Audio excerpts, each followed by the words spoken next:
The sun is setting over the village of Bethany.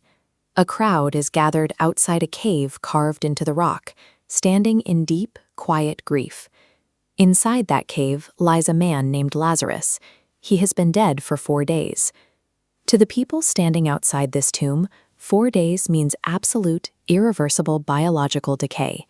The mourning period has reached its final, heaviest stage. When Jesus finally arrives, Lazarus' sister Mary falls at his feet weeping. Her grief is compounded by a specific belief. She tells him that if he had arrived sooner, he could have prevented this death. This diagram illustrates exactly how Mary and the rest of the crowd view Jesus. They have placed him in a specific theological box. Notice the lines separating the domain of sickness from death. The sickness boundary is permeable. They have seen him heal people. But death is represented as an impenetrable, solid wall. To the mourners, death is the absolute limit of human existence. Even for a recognized miracle worker, arriving after death means arriving too late. The wall is closed. But Jesus does not offer typical platitudes. With visible compassion and a sudden, sharp determination, he walks directly toward the sealed entrance. The weeping crowd parts as he approaches the rock. The weeping crowd at Bethany has unwittingly gathered for a direct collision. They are about to watch the immovable boundary of human mortality meet divine intent. Standing before the tomb, Jesus issues a command that shifts the crowd's confusion into immediate alarm. He tells them to take away the stone. Lazarus' other sister, Martha, immediately objects. She points out the grim biological reality. After 4 days in a warm climate, opening a sealed tomb will release a severe odor of decay. Martha's hesitation perfectly captures the friction of this moment. She is voicing the practical, scientific impossibility of what Jesus is attempting. Dead bodies decompose. They do not get back up. Despite her warning, several men press their weight against the massive stone. As the heavy rock scrapes back against the earth, a deep, heavy silence falls over the entire crowd. Forcing the men to roll away the rock serves a deliberate purpose. Jesus is stripping away the physical barriers, making the crowd look at the raw, undeniable reality of a rotting corpse before he acts. Jesus looks up toward heaven and prays aloud.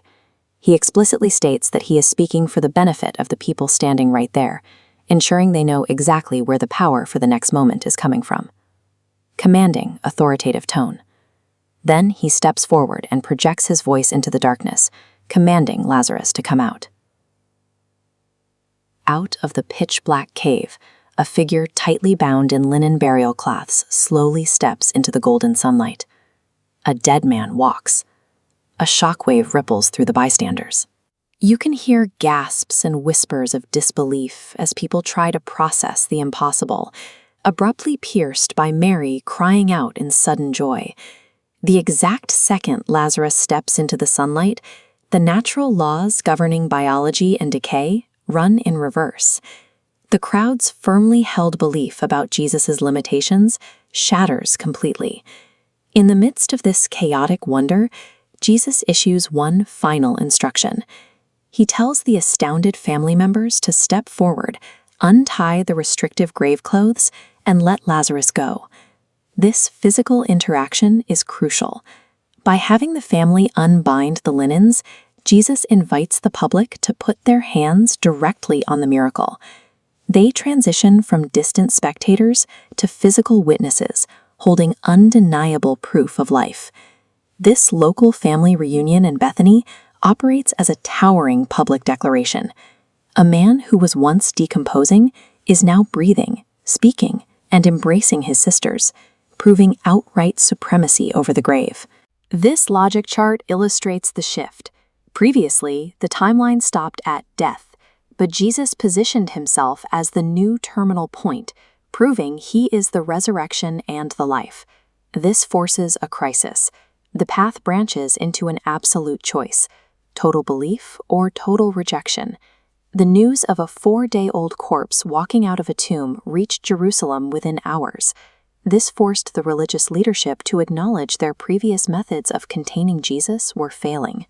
By inviting the crowd to touch the grave clothes and see the man for themselves, Jesus replaced an abstract fear of the grave with a tangible, living witness. For those in Bethany, the finality of the tomb had been replaced by a conversation with a friend who had returned from it.